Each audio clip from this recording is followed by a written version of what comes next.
Sobra akong natutuwa sa recipe na to kasi sobrang niyang sarap but very easy to do. Batil patong. Let's start cooking. Itong recipe na to inspired by a very popular noodle dish sa Tuguegarao. Natikman ko to doon and sobra akong natuwa and actually dito sa Metro Manila meron nang sprout na mga batil patong restaurant and I will try to replicate it here in my kitchen. Yan. So oil and mga sahog nito sobrang simple lang.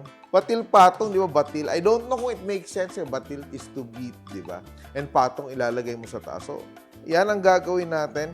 Pero una-una, magigisa tayo ng bawang. So, sibuyas. Lalagyan natin ng chorizo. Chorizo Macau. And igigisa natin yung ating mga chorizo para yung flavors niya mapunta talaga sa sauce natin later on, no? And giniling natin, I'm using lean na giniling. Season with a little salt. Gusto ko tong recipe na to kasi giniling yung gamit mo. Hindi ka na mahirapan mag-slice masyado, no? Para magkakulay siya ng konti, titimplan din natin ng konting soy sauce or toyo. Then, lalagay na natin yung ating, ang bango, no? Atay. It's atay. Para hindi lang pang good life, pang unity pa, kailangan natin ng toge. Together tayo. Di ba? And repolyo, no? Gisa. Then tatabi natin yung ating gulay. Ginisang giniling, sausage, atay, toge, at repolyo. And we will add, ito siya, chicken, beef, or pork stock. Yan. Pwedeng cubes, pwedeng granules. Kayo na bahala para magkalasa. Lalagyan din natin ng konting soy sauce for color. And bring that to a boil. Wait tayo ng konti. Clean up muna tayo because ang dali nito, matatapos na tayo in just a few minutes. And now is the time we prepare our noodles. Ang gamit dito, sobrang sarap, Good Life Egg Noodles. And it's made with real eggs. Kaya may added linamnam siya. And also, it's very nutritious kasi real egg siya, no? And let's just open that. Boiling na yung ating broth dito.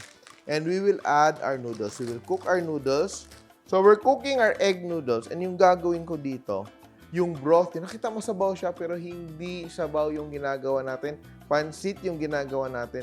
But the extra broth, we will serve on the side na parang egg drop soup. So, what I will do here, may egg ako dito. I will scramble the eggs.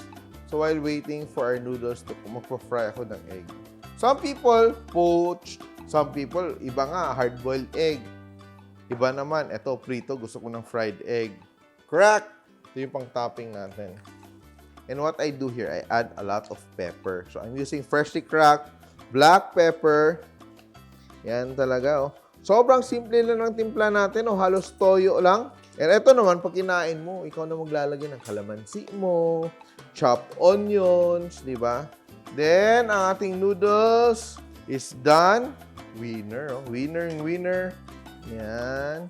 And eto siya, boiling ang aking water. And now, I will add my scrambled eggs. Ito siya, para maging thick siya, dahan-dahan ko lang siya ilalagay, no?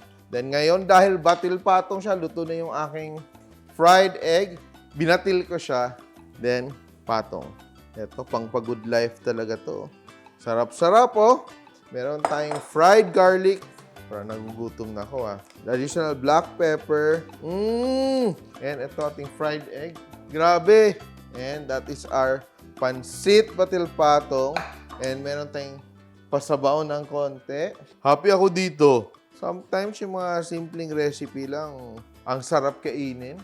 Ang ganda ng texture, hindi siya mushy. Lagyan ko din ng sabaw. Yan. May ganung drama pa sauce. Pwede mo din lagyan ng cornstarch kung gusto mo, ha? Yan. It's up to you. Make it your own. But such a delicious idea. And let me try. Oh. Noodles natin, very fresh tasting, very firm, at malinamnam. Ang dali lang at ang daling bilhin ng mga ingredients at medyo tipid pa. Kaya try this recipe at home. Super sarap talaga na. Simple, pero rock ang ating batil patong. Simple! Please like and share my videos. And if you like more recipes like this, Please click here to subscribe and don't forget to hit the bell button to get notified. Simple!